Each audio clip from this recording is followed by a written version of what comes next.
In 500 feet, your destination will be on the right.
At the visitor complex's own Apollo Saturn V center.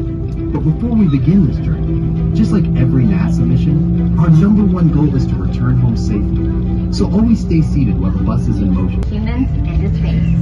These Redstone rockets were formerly ballistic missiles provided to NASA by the U.S. Army. In October of 1958, NASA formally organized Project Mercury with a mission to investigate man's reaction to this new environment and safely recover the capsule and its pilot. Man rating for human spaceflight on what was previously a ballistic missile was no easy task.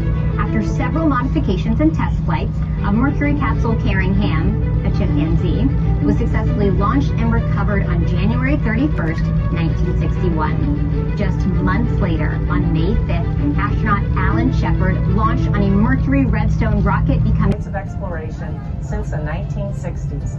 And what an exciting time to visit our multi-user spaceport. Through our Commercial Crew program, we are sending astronauts to the International Space Station from American soil for the first time since the Space Shuttle program ended in 2011.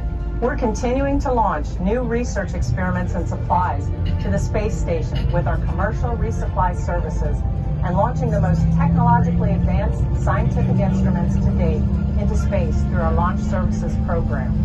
This all culminates in our ultimate mission, the Artemis program, where NASA will return to the moon, this time with the first woman and first person of color, and continue on to Mars. In all our history, there's been one common theme woven throughout our DNA. It's our insatiable desire to explore beyond our home planet in our never-ending quest to expand our knowledge of the universe. As you venture behind the gates, you'll find a community of the most talented, dedicated, motivated workforce anywhere in the world who believe in the unlimited potential of space exploration. This is an active spaceport where new things are happening every day. You never know what you might see, so enjoy your tour. NASA calls it the VAB. It is one of the largest buildings in the world by volume, and is the place where NASA completes the final assembly of its rockets before launch. The sheer scale of this building is hard to grasp, even when you're right next to it. Do you ever feel really small when you think about space? What about when you're standing next to a skyscraper or a really big bridge? Well, I feel about as small as an ant right now. I'm standing inside the vehicle assembly building trying to grasp how large it really is in here. It has 4 bays. Each bay has 2 large horizontal doors below it and 7 smaller vertically opening doors above it, tall enough to fit the world's largest rocket room. In fact, these are the largest doors in the world. Construction of the VAB required 65,000 cubic yards of concrete, 45,000 steel beams, 1 million steel bolts, amounting to almost 100,000 tons of steel.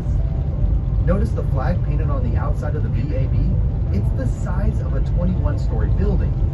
The blue section alone is the size of an NBA basketball court. Each star is 6 feet across, and each red and white stripe is wide enough for this bus to drive down. And the entire VAB? It's so huge that the Roman Colosseum would fit on the roof with room to spare for a parking lot. By volume, the VAB can fit 3.5 Empire State Buildings, and it would take 250 billion ping pong balls to fill it. It was built in the 1960s for the Apollo program. Every Saturn V rocket that sent humans to the moon was assembled right here. Every space shuttle mission also assembled within these same walls. After the space shuttle program, a major renovation to the inside of this building began to accommodate NASA's next generation of rockets, the Space Launch System, or SLS. Lockheed Martin has developed a capsule called Orion that will sit atop the SLS rocket. This capsule is designed to facilitate human exploration of the moon and eventually Mars.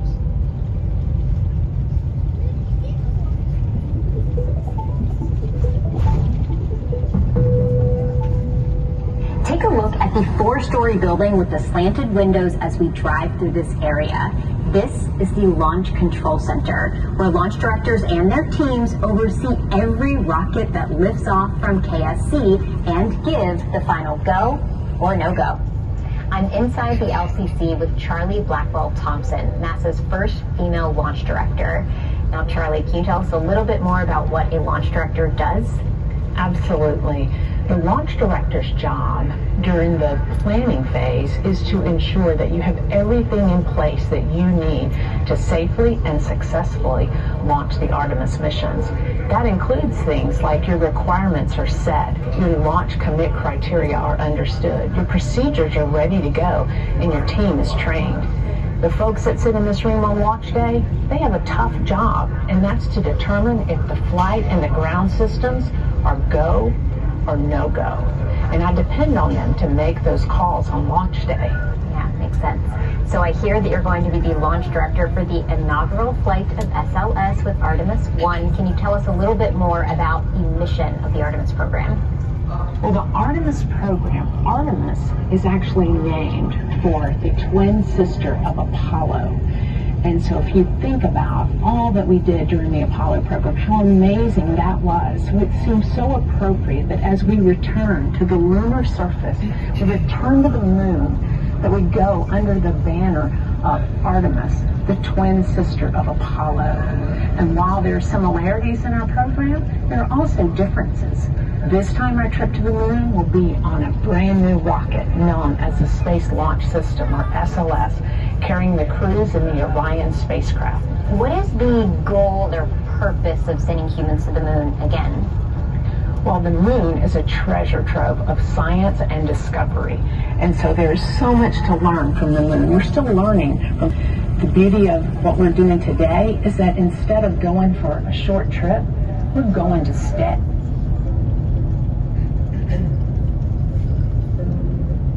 We're inside the VAB at level 26, 274 feet up. And I can see behind us, right over to the right, a newly added crew access arm attached to this mobile launcher. I want everyone here to meet Cliff Lanner, the mobile launcher project manager. Cliff, can you explain the significance of adding that access arm? Sure. The crew access arm is one of the last major modifications to the mobile launcher in preparation for SLS and Orion. It basically will be the very last place on Earth that the crew will be before they're in the spacecraft and headed to space. Now, the weight room provides a contamination-free environment up next to the spacecraft, and as you suspect, it's white. It's the white room. Makes sense. Now, how does the mobile launcher support the SLS rocket? The mobile launcher provides fuel and power to the SLS and the Orion. It's actually the stacking platform for the rocket, so the platform next to this 380-foot tower that the rocket is actually built next to, and then the umbilical arms attached to it to provide that fuel and power. Wow. And so does the mobile launcher actually go all the way to the launch pad with the rocket? It does, and the crawler transporter comes in, picks up the mobile launcher with the rocket, transports that entire thing out to the pad in preparation for the launch. Wow. Oh, that is very impressive. It is, and I hope everyone here today has a great time at Kennedy Space Center. Enjoy all the great exhibits, and come back soon.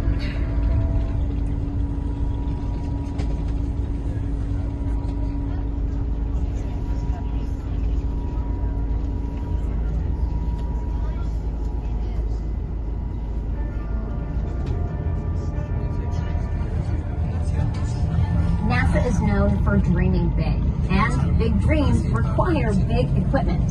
I'm standing next to the Crawler Transporter, the largest self-powered land vehicle in the world. It was originally built in 1965 for the Apollo program, and has since been updated to accommodate the space shuttle and now NASA's SLS rocket. Weighing in at 6 million pounds and capable of lifting and hauling 18 million pounds, the Crawler is an engineering marvel, even without a rocket sitting on top of it.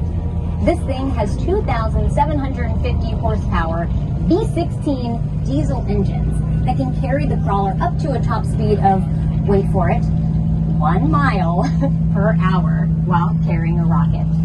Keep an eye out for the Crawler as we approach this area. And remember, we are visiting a working spaceport, so while the Crawler may not stay in one area for very long, it's bound to be out here somewhere.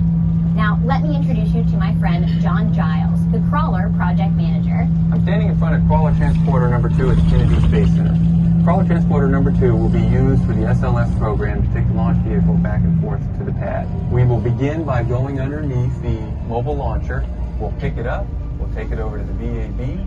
They'll then assemble the launch vehicle on top of the mobile launcher, and then we'll come back to the VAB. We'll slide underneath it again, we'll pick it up, we'll take it out to the pad. The trip of about 4.2 miles. It'll take us about 7 hours to get there. But during our trip to the launch pad, we'll roll over a specially prepared crawler weight that consists of anywhere from 8 to 12 inches of special rock. Below that is limestone that's about 4 feet thick and compressed to hold the weight of the crawler and the mobile launcher. And then below that is some hydraulically compacted sand that can support all the weight.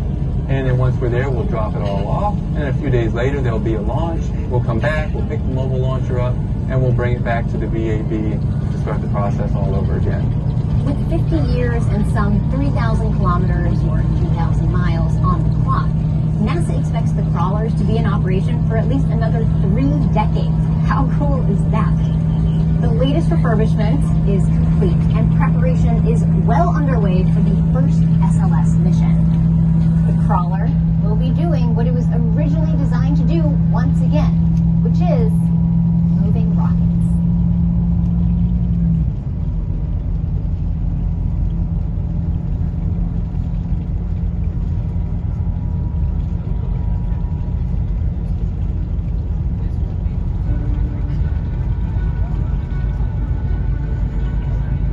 But why, some say, the moon? Why choose this as our goal? And they may well ask, why climb the highest mountain? Why 35 years ago, fly the Atlantic? Why does Rice play Texas? We choose to go to the moon. We choose to go to the moon.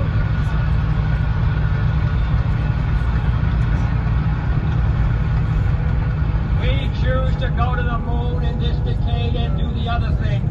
Not because they are easy, but because they are hard. When President John F. Kennedy made this speech in 1962, he set in motion an era of discovery that would change humankind forever. 7 years after he spoke these ambitious words, the world watched as Neil Armstrong and Buzz Aldrin became the first people to walk on the moon. The achievements of the men and women who worked on the space program in these early decades of NASA helped propel the technology we use every day. NASA and the thriving private space industry at Kennedy Space Center today are the living legacy of their story. As we arrive at the Apollo Saturn V Center to learn more about that historic era, get ready to step back into a time when NASA had everything to prove to a nation focused on one goal: to be the first country to land a person on the moon. Please check around your seat to make sure you have all of your belongings before departing the bus. Wait at the metal doors to enter the Apollo Saturn V Center. A new show will begin every 10 minutes. Stay and explore as long as you like, and simply exit through the Right Stuff gift shop to board a bus back to the visitor complex. About a 15-minute ride with buses departing frequently.